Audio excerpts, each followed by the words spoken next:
الحمدللہ رب العالمین والعاقبۃ للمتقین والصلاة والسلام علی سید الانبیاء والمرسلین وعلی آلہ واصحابہ اجمعین اما بعد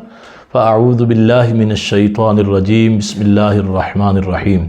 معزز و محترم ناظرین و سامعین، آج توفیق خداوندی سے پارہ نمبر 12 کی تفسیر کا خلاصہ بیان کیا جائے گا۔ اللہ تعالی ہمیں حق کہنے، سمجھنے اور اس پہ عمل کرنے کی توفیق عطا فرمائے۔ اس پارہ میں 16 رکوع اور 3 آیات ہیں۔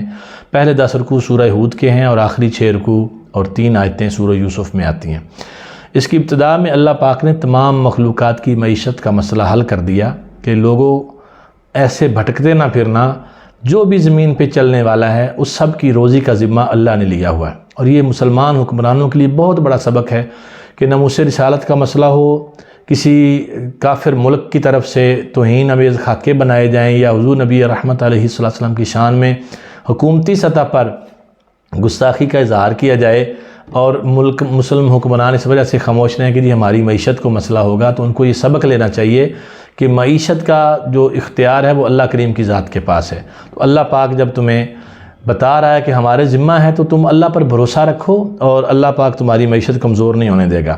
پھر فرمایا کہ 6 دن میں ہم نے زمین و آسمان بنائے، اور یہ 6 دن کتنے ہیں یہ اللہ پاک جانتا ہے۔ اللہ کریم بہتر پتہ ہے کہ وہ دن جو ہے یہ ہماری دنیا کے حساب سے ہیں یا کیسے ہیں، یہ اللہ پاک بہتر جانتا ہے۔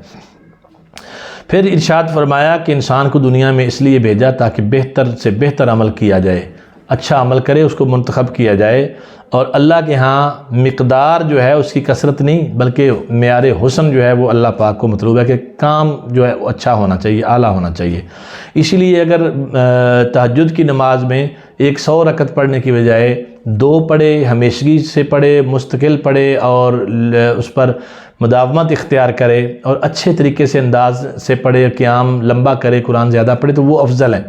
ام المومنین حضرت سیدہ عائشہ صدیقہ رضی اللہ تعالیٰ عنہ فرماتی ہیں کہ خیر العمل ما دیم علیہ، بہترین عمل وہ ہوتا ہے جو ہمیشگی سے کیا جائے۔ پھر اس رکوع کے آخر میں فرمایا کہ جس عذاب کا تم سے وعدہ کیا گیا ہے اس کے بارے میں جلدی مت مچاؤ، اگر وہ آ گیا تو تم اس کو روکنے کی طاقت نہیں رکھتے۔ دوسرا رکوع آیت نمبر 9 سے 24 پر مشتمل ہے۔ فرمایا اگر ہم انسان کو نعمت دے کر اس سے واپس لے لیں تو یہ مایوس اور ناشکرا ہو جاتا ہے، اگر اس کی تکلیف کو دور کر کے کسی طرح کا انعام دیں تو ڈینگے مارتا ہے۔ اور یاد رکھو آزمائشوں میں صبر کرنے والے اور اچھے کام کرنے والے ہی بخشش کے حقدار ہیں۔ حضور نبی رحمت علیہ السلام سے فرمایا جا رہا ہے کہ معجزات کے مطالبے پر آپ ان مخالفین کی باتوں سے دل شکستہ نہ ہوں۔ آپ کا کام ہے برائیوں کے نتائج سے خبردار کر دینا، باقی معاملہ اللہ کے ذمہ پر ہے۔ اور اگر یہ کہیں کہ یہ قرآن آپ معاذ اللہ گھڑ کر لے آئے ہیں تو آپ ان سے کہہ دیں کہ ایسی گھڑی ہوئی صورتیں لے آؤ نا تم بھی، تم کہتے ہو قرآن خود بنایا ہوا تو تم اس جیسی 10 صورتیں تو بنا کر لاؤ، تو کبھی بھی نہیں لا سکتے۔ فرمایا پھر ان سے یہ بھی اختیار ہے کہ جس سے مدد لینا چاہتے ہو لے لو۔ پھر اس کے بعد رکوع نمبر 3 جو آیت نمبر 25 سے 35 پر مشتمل ہے، اس میں اللہ نے 6 جلیل القدر پیغمبروں اور ان کی بداعمال قوموں کا اس کے بعد تذکرہ کیا ہے۔ تو بتانا مقصود یہ تھا کہ ہر انسان میں ہر دور میں انسان کی فلاح کے لیے اللہ تعالیٰ نے رسول بھیجے، تاکہ دوسرا اپنے حبیب صلی اللہ تعالیٰ علیہ وآلہ وسلم کی دلجوئی فرمائی کہ اے حبیب علیہ السلام آپ اہل مکہ کے سلوک سے پریشان نہ ہوں، پہلی قوموں نے بھی اپنے نبیوں سے ایسا ہی سلوک کیا۔ پھر تیسرا یہ فرمایا کہ اللہ نے کئی ہزار پہلی بداعمال قوموں کا نقشہ کھینچ کر بتایا کہ تاکہ لوگ ان کے بداعمالیوں سے خبردار ہو جائیں۔ اور پھر حضرت نوح علیہ السلام کا سبق آموز واقعہ بیان فرمایا کہ نوح علیہ السلام نے قوم کو توحید و رسالت کی بات سمجھائی، نام ماننے کی صورت میں انہیں دردناک عذاب کی وعید بھی سنائی، مگر قوم میں جو اونچی سوسائٹی کے لوگ تھے، سردار تھے، وڈیرے تھے، نواب تھے، وہ کہنے لگے کہ آپ تو ہمارے جیسے انسان ہیں اور آپ کا ساتھ دینے والے معاشرے کے نچلے طبقے کے لوگ ہیں، دنیا کے اعتبار سے آپ کے اندر وہ کون سی خوبی ہے جس کی بنیاد پر ہم آپ پر ایمان لائیں؟ تو اس کو آپ سمجھیے کہ انبیاء کو اپنے جیسا سمجھنا یہ کافروں کا طریقہ تھا، وہ کہتے تھے کہ آپ ہمارے جیسے ہیں، اور انبیاء کے جو صحابہ تھے، جو اس وقت انبیاء کے متبعین تھے، ان کو حقیر سمجھنا یہ بھی کفار کا طریقہ ہے کہ یہ جی ہم نواب وڈیرے ہیں، سردار ہیں، یہ چھوٹی قوموں کے لوگ ہیں۔ اصل اللہ کے ہاں یہ قوموں کا معیار نہیں ہے، ایمان اللہ کے ہاں معیار ہے کہ ایمان کون لایا۔ تو کافروں نے بھی حضور سے کہا تھا کہ آپ ان جو کمزور یہ غریب لوگ آپ کے پاس ہیں ان کو آپ اٹھا دیں تو پھر ہم آپ کے پاس آیا کریں۔ تو اللہ پاک نے ان کے اس مطالبے کا رد کر دیا اور حضور کو فرمایا کہ کوئی ضرورت نہیں ان کی اس طرح کی باتوں پر توجہ دینے کی۔ تو اس میں یہ چیزیں بتائی گئیں کہ حضرت نوح علیہ السلام نے جواب دیا کہ ہدایت کے لیے مفادات اور مال و دولت کی ضرورت نہیں ہوتی، بلکہ دلائل اور رحمت خداوندی مقصود ہوتی ہے، اور یہ نعمت اللہ نے ہمیں عطا فرمائی، اور جو ہمیں مان رہے ہیں ان سب کو بھی اللہ پاک نے یہ نعمت بخشی ہے کہ وہ حق پر آ گئے ہیں۔ اور پھر اس کے بعد جو رکوع نمبر 4 ہے، آیت نمبر 36 سے 49 پر مشتمل، اس میں حضرت نوح علیہ السلام کی قوم پر جو طوفان آیا اس کا ذکر کیا گیا کہ آپ کو وہی فرمائے گی کہ اب اور کوئی ایمان نہیں لائے گا۔ آپ نے کوشش کر لی، 950 سال تک تبلیغ فرما لی، تو آپ ازردہ خاطر نہ ہوں، آپ کشتی تیار کریں، اور ظالموں کے لیے اب اللہ فرما رہا ہے اب میری حضور سفارش نہ کرنا۔ جب یہ کشتی بنا رہے تھے تو وہ ان کا مذاق اڑا رہے تھے اور کہتے تھے کہ یہ ایسے کشتی بنا رہے ہیں، اس کا کیا ہوگا؟ تو نوح علیہ السلام نے فرمایا تھا تمہیں جلد پتہ چل جائے گا، جب اللہ کا عذاب آئے گا پھر دیکھنا کون رسوا ہوتا ہے، کون عزت پاتا ہے۔ پھر یہی ہوا، اللہ کا حکم آیا،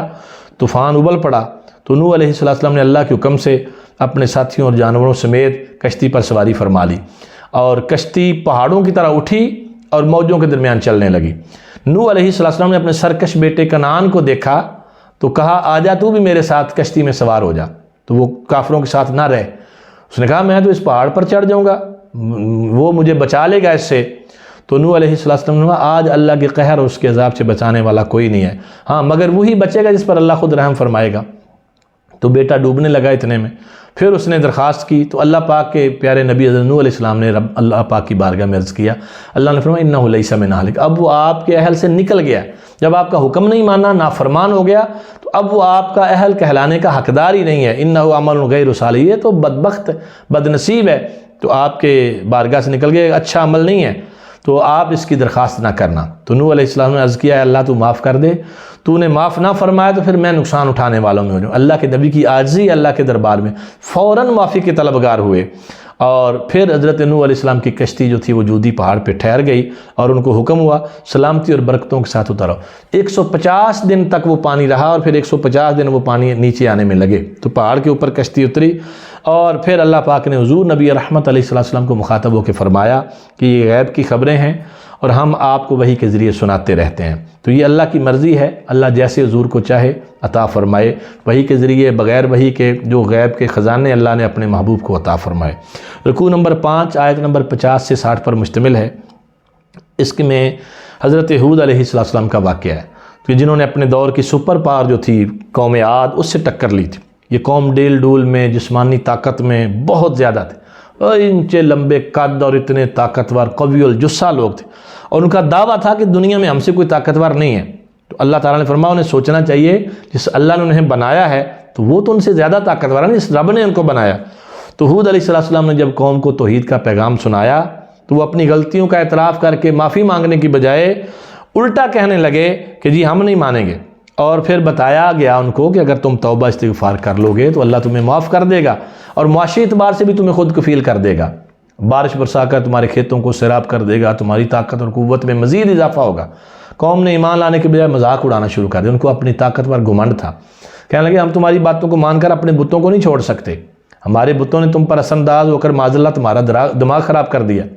تبھی تم اس قسم کی نعوذ باللہ بہکی باتیں کر رہے۔ تو حضرت ہود علیہ السلام ان کی باتوں سے مشتعل ہونے کے بجائے نرمی کے ساتھ، کہ مبلغ کا جو انداز ہے وہ ہمیں سیکھنا چاہیے کہ بات جب آپ تبلیغ کرتے ہیں، کسی کو پیغام دیتے ہیں تو وہ آگے سے بدتمیزی کرتا ہے تو آپ نے ہائپر نہیں ہونا، غصے میں نہیں آنا، بلکہ اللہ کے نبیوں کا اسوہ سامنے رکھنا ہے۔ انہوں نے ان کی اس قدر فضول بات سن کر بھی جلال میں آنے کے بجائے نرمی سے سمجھایا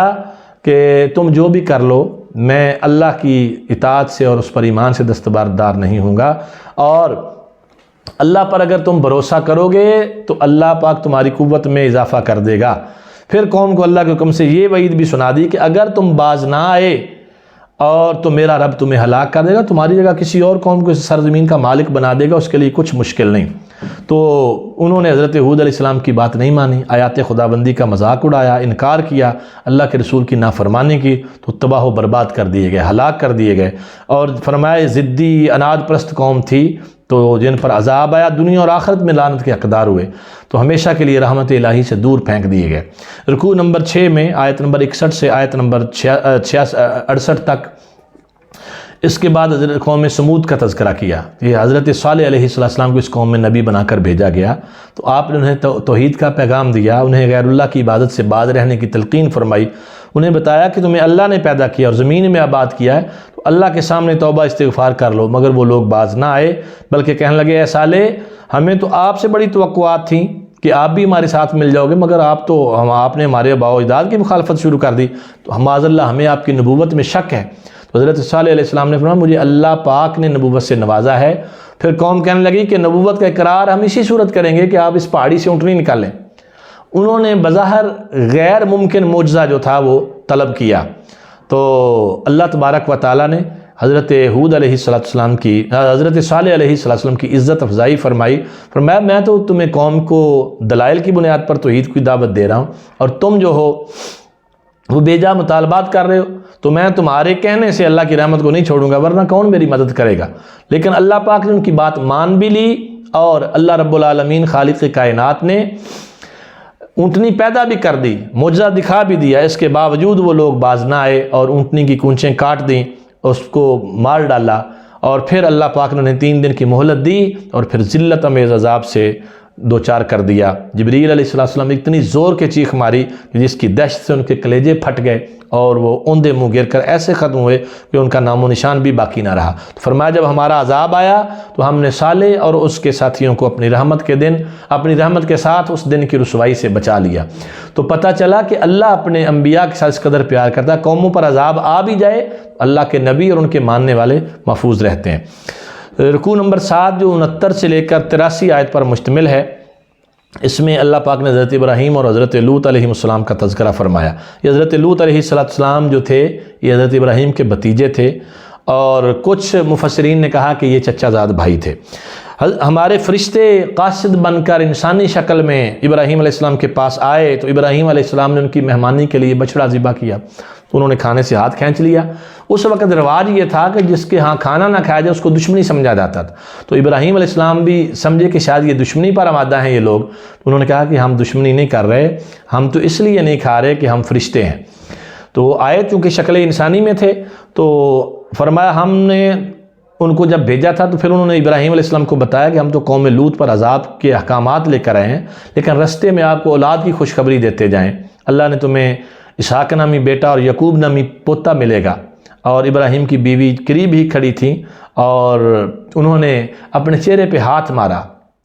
کہ ایسا کیسے ہو سکتا ہے کہ اس بڑھاپے میں بانجھ پن کی عمر میں مجھے اللہ اولاد دے گا؟ تو فرمایا اللہ کے لیے کچھ تعجب کی بات نہیں ہے، کوئی حیرانی کی بات نہیں ہے، تو یہ اللہ اپنی رحمتیں تمہارے گھرانے پر نازل کرنا چاہتا ہے۔ تو ابراہیم بڑے نرم دل کے تھے، تو ان کو اس بات کا بھی افسوس تھا، دکھ تھا کہ کہیں وہ لوط علیہ السلام کی جو قوم ہے اس پر عذاب نہ آ جائے، تو انہوں نے مطالبہ کیا کہ نہ کرنا، عذاب نہ دینا، تو انہوں نے کہا اب یہ اللہ کا فیصلہ ہو چکا ہے۔ تو یہی ہوا، جب وہ پہنچے تو وہ خوبصورت لڑکوں کے روپ میں تھے، اور ان قوم لوط جو تھی وہ بدبخت، بدکاری کے رسیا تھے اور اس فعل بد کے بہت ہی دلدادہ تھے۔ تو آج بھی ہم جنس پرستی کے نام پر اور LGBT وغیرہ جو تنظیمیں ہیں، لڑکیوں کے ساتھ اور لڑکوں کے لڑکوں کے ساتھ اس طرح کے فعل بد کے جواز میں اور اس کی حمایت میں تنظیمیں بنی، پیسے خرچ ہوتے ہیں اور لوگوں کو اکسایا جاتا ہے، ان کو شیلٹر فراہم کیا جاتا ہے کہ جناب لڑکی سے شادی کر سکتی ہے، لڑکا لڑکی سے شادی کر سکتا ہے۔ تو یہ کار بد جو ہے یہ آج نہیں شروع ہوا، یہ صدیوں پہلے بھی تھا، اور وہ قوم لوط جو اس کار بد کی بانی تھی، تو ان پر جب وہ فرشتے آئے تو انہوں نے سمجھا کہ ہمارا تو کام بن گیا، معاذ اللہ تعالیٰ ان نوجوان خوبصورت بے ریش لڑکوں کو دیکھ کر ان کا دل للچایا بدکاری کے لیے، تو پھر اللہ تبارک و تعالیٰ کے نبی لوط علیہ السلام کو پریشانی لائے، کیونکہ یہ تو میرے مہمان ہیں، یہ ان کے ساتھ اس طرح کی حرکت کریں گے تو میری بدنامی ہوگی۔ تو آپ نے ان کو کہا بھی کہ مجھے مہمانوں کے سامنے رسوا نہ کرنا، مگر وہ اپنے بیجا مطالبے پر بضد ہو گئے۔ کہا تو مہمانوں نے کہا آیا لوط آپ پریشان نہ ہوں، ہم انسان نہیں فرشتے ہیں اور عذاب کا حکم نامہ لے کر آئے ہیں، اس لیے یہ لوگ ہمارا کچھ نہیں بگاڑ سکیں گے، صرف 1 رات کی مہلت دی گئی ہے کہ آپ فوراً یہاں سے نکلنے کا بندوبست کر کے چلے جائیں، پھر اس قوم پر، اس بستی پر ہمارا عذاب آئے گا۔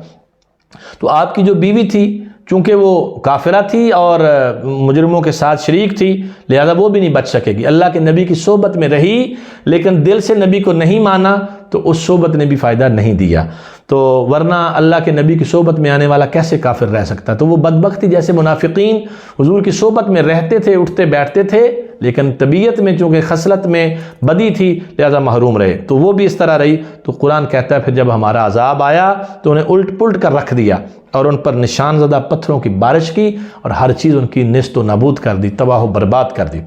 آیت نمبر 84 سے 95 تک رکوع نمبر 8 میں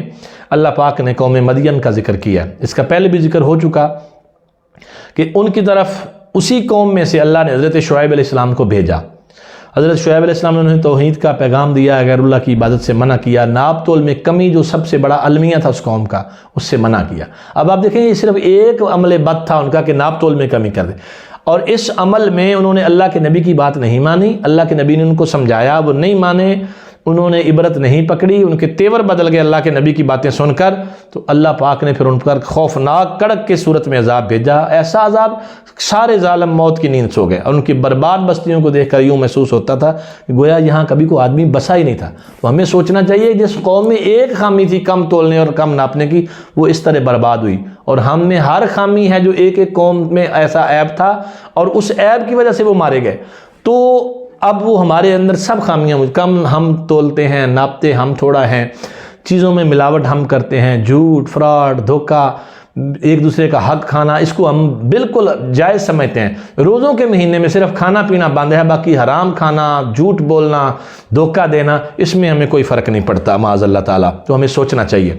پھر رکوع نمبر 9 میں آیت نمبر 96 سے آیت نمبر 109 پر جو مشتمل ہے، اللہ نے قوم فرعون کا ذکر کیا کہ ہم نے موسیٰ علیہ السلام کو کھلی نشانیاں دے کر فرعون اور اس کے سرداروں کی طرف بھیجا، مگر انہوں نے موسیٰ علیہ السلام کو جھٹلایا اور فرعون کے حکم کی پیروی کی۔ قیامت کے دن وہ اپنی قوم کے آگے آگے ہوگا اور اس کی سرداری میں اس کے پیروکاروں کو بھی دوزخ میں ڈالا جائے گا۔ اس کے بعد اللہ نے فرمایا جب ہم کسی ظالم بستی یا قوم کو پکڑتے ہیں تو ہماری پکڑ واقعی بہت زبردست اور بہت سخت اور دردناک ہوتی ہے، اور اس میں نشانیاں ہیں ان لوگوں کے لیے جو روز قیامت کا خوف کرے۔ جو بدبخت ہیں وہ جہنم میں جائیں گے اور جو نیک بخت ہیں وہ جنت میں جائیں گے اور ہمیشہ اپنی اپنی جگہوں پر رہیں گے۔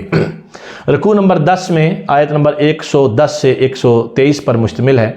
ارشاد فرمایا پیارے حبیب صلی اللہ تعالی وسلم، جس طرح آج قرآن کے بارے میں مشرک لوگ اختلاف کرتے ہیں، اسی طرح تورات کے بارے میں بھی اختلاف کرتے رہے پہلے، مگر یہ بات ہم نے طے کر رکھی ہے، ہم نے عذاب میں جلدی نہیں کر دی۔ اگر یہ بات طے نہ کی ہوتی تو ان کو ان کے اعمال کا بدلہ فوراً دے دیا جاتا۔ آپ اپنے ساتھیوں سمیت سیدھے رستے پر ثابت قدم رہیں اور ان ظالموں کی طرف ذرا بھی نہ جھکیں، اور دن کے دونوں سروں اور رات کی گھڑیوں میں نماز قائم کریں، یعنی صبح بھی، شام بھی، رات کی اور دوپہر کی، یہ سب نمازوں کا یہاں ذکر کیا کہ نیکیاں برائیوں کو مٹا دیتی ہیں۔ ان الحسنات یذہبن السیئات،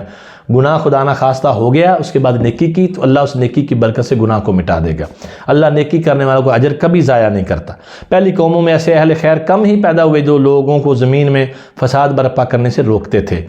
اللہ کا طریقہ یہ نہیں ہے کہ لوگ اصلاح میں مصروف ہوں اور اللہ انہیں ہلاک کر دے، ایسا نہیں۔ اصلاح کرنے والوں کو اللہ مہلت دیتا ہے، وقت دیتا ہے۔ ہاں، یہاں یہ بتا دیا گیا کہ اختلافات اللہ چاہتا تو سب کو سیدھے رستے پر زبردستی بھی قائم رکھ سکتا تھا، اس کے اختیار میں ہے۔ تو فرمایا لیکن لوگ اختلاف کرتے رہیں گے، ان کو ان کے حال پہ چھوڑا ہوا، سوائے ان کے جن پر تیرے رب نے رحم کیا، وہ مصطفیٰ کریم علیہ السلام کی ذات کو لے کر حضور کے پیچھے چلیں گے، حضور کی اتباع کریں گے۔ اور فرمایا سیدھے راستے سے اختلاف کرنے والے جو ہیں، جو راہ حق کو چھوڑ کر وہ جماعت جو صحابہ سے چلی آ رہی ہے، اہل سنت و جماعت، اس کو چھوڑ کر فرقیوں اور ٹکڑوں میں بٹ گئے، ان کے لیے فرمایا کہ ان سے جنوں اور انسانوں سے جہنم بھر دی جائے گی، ایسے بدبختوں سے۔ اور اے محمد صلی اللہ تعالیٰ علیہ وآلہ وسلم، آپ کو یہ پیغمبروں کے قصے اس لیے سنائے جاتے ہیں تاکہ آپ کا دل مضبوط ہو اور حقیقت کا علم حاصل ہو، اور ایمان والے نصیحت کریں، ایمان نہ لانے والوں سے کہہ دیں کہ تم اپنا کام کرو اور ہم اپنا کام کرتے ہیں، انجام کا تم کو بھی انتظار ہے اور ہم بھی منتظر ہیں۔ اور اس کے بعد سورہ یوسف کی ابتدا ہو رہی ہے، اور یہ آپ سب ذرا جانتے ہیں قرآن کی بڑی مشہور صورت ہے۔ ہم یہاں اس صورت کا واقعہ بیان نہیں کریں گے، انشاءاللہ جب ہم واقعاتی تفسیر قرآن پاک کی بعد میں بیان کریں گے تو ان میں تفصیل سے اس واقعہ کا ذکر کریں گے۔ آج صرف اس واقعے سے حاصل ہونے والے سبق جو ہیں ان پر ہم گفتگو کریں گے۔ پہلا رکوع جو ہے اس میں اللہ پاک نے حضرت یوسف علیہ السلام کا خواب بیان کیا جو آپ نے اپنے بھائیوں کو سنایا، تو حسد پیدا ہوا۔ تو اس کا ما حاصل جو ہے اس پورے رکوع کا وہ ہے حسد اور حسد کی برائیاں۔ حسد اتنی بری چیز ہے کہ وہ حسد کرنے والے کو بھی کھا جاتی ہے اور جس کے ساتھ حسد کیا اس کا بھی نقصان کرتی ہے۔ تو حسد کے بارے میں رسول کریم صلی اللہ تعالیٰ علیہ وآلہ وسلم نے فرمایا ان الحسد بے شک جو حسد ہے نا یہ انسانی نیکیوں کو ایسے کھا جاتا ہے، یاکل الحسنات، گناہوں نیکیوں کو ایسے کھا جاتا ہے کما تاکل النار الحطب، جیسے آگ لکڑیوں کو کھا جاتی ہے ایسے حسد نیکیوں کو کھا جاتا ہے۔ اور حسد ہوتا کیا ہے؟ کسی کی نعمت کو دیکھ کر اس کو حسرت پیدا کر لینا کہ میرے پاس بھی ایسا ہوتا۔ اور کسی نے بزرگ نے اس کی بڑی خوبصورت تفسیر کی تھی کہ حسد کیا ہے؟ انہوں نے کہا کہ اللہ کی تقسیم پر راضی نہ ہونا۔ کسی کو اللہ نے اگر اچھی گاڑی دی ہے تو مجھے حسد کا کیا حق پہنچتا؟ اس کو اللہ نے دی ہے، اب میں بھی اللہ سے مانگوں۔ کسی کو اللہ نے گھر دیا ہے تو دوسرے بندے کا کیا حق ہے کہ اس سے حسد کرے اور بیٹھا کڑتا رہے، جلتا رہے، لو جی اس کو گھر مل گیا، اس کو گاڑی مل گئی، اس کی عزت ہے۔ تو یہ حسد اس کا بنیادی خیال ہے اس پہلے رکوع کا، اور ہمیں حسد سے بچنا چاہیے۔ پھر جو دوسرا رکوع ہے اس میں اس حسد ہی کا اگلا حصہ بیان کیا گیا کہ ستیلے بھائی جو تھے انہوں نے حضرت یوسف علیہ السلام سے حسد میں آ کر کہ باپ محبت زیادہ کرتا ہے، یہ باپ کا لاڈلا ہے، ہمارا کوئی نام نہیں لیتا، تو حسد میں آ کر ان کو کنویں میں پھینک دیا۔ انہوں نے اپنی بات کر لی، لیکن اللہ رب العالمین خالق کائنات جل مجد الکریم نے ان کو محفوظ بھی رکھا۔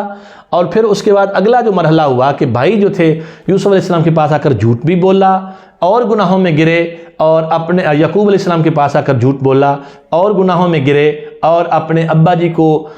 دھوکہ دینے کی کوشش کی۔ لیکن آپ یاد رکھیں ظلم، دھوکہ یہ ہمیشہ چھپا نہیں رہ سکتا، کسی نہ کسی وقت اس کا اظہار ضرور ہوتا ہے۔ اور پھر نبیوں کے ساتھ کیا ہوا وہ کیسے چھپ سکتا تھا؟ تو اس کے اگلے رکوع میں یہ ہے کہ پھر وہ لے کر جب گئے نا مصر میں پہنچ گئے تو وہاں کیا شانیں ظاہر ہوئیں؟ یوسف علیہ السلام کو غلام بنا کر بیچا گیا تھا نا، خرید لیے گئے، لیکن وہاں پر اللہ کریم نے حضرت یوسف علیہ السلام کی پاک دامنی کے اظہار کے لیے وہ چیزیں ساری ظاہر کی کہ زلیخا نے جو کیا اس کو بیان کیا گیا، اور یوسف علیہ السلام پاک دامن رہے، اللہ نے ان کی پاک دامنی کا بیان کیا۔ اور پھر مصر کی جو عورتیں تھیں تو عورتوں کے مکر و فریب کا بھی یہاں تفصیل سے رکوعات میں تذکرہ کیا گیا کہ بعض تفاسیر میں لکھا ہے کہ انہوں نے پہلے زلیخا کو ملامت کی کہ یہ تو نے کیا کیا، ایک غلام کو دل دے بیٹھی۔ ہم اس کو سمجھاتی ہیں، ہر ایک نے اکیلے تنہائی میں جا کر حضرت یوسف علیہ السلام کو دعوت گناہ دی، لیکن اللہ نے یوسف علیہ السلام کا کردار بلند رکھا۔ نبیوں کا کردار مضبوط ہوتا ہے اور نبیوں کے ماننے والوں کا کردار بھی مضبوط ہونا چاہیے۔ اور یہاں پر اس حد تک بات چلے گی، زلیخا نے یہ بھی کہا کہ اگر تو نے میری بات نہ مانی تو میں تمہیں قید کر دوں گی۔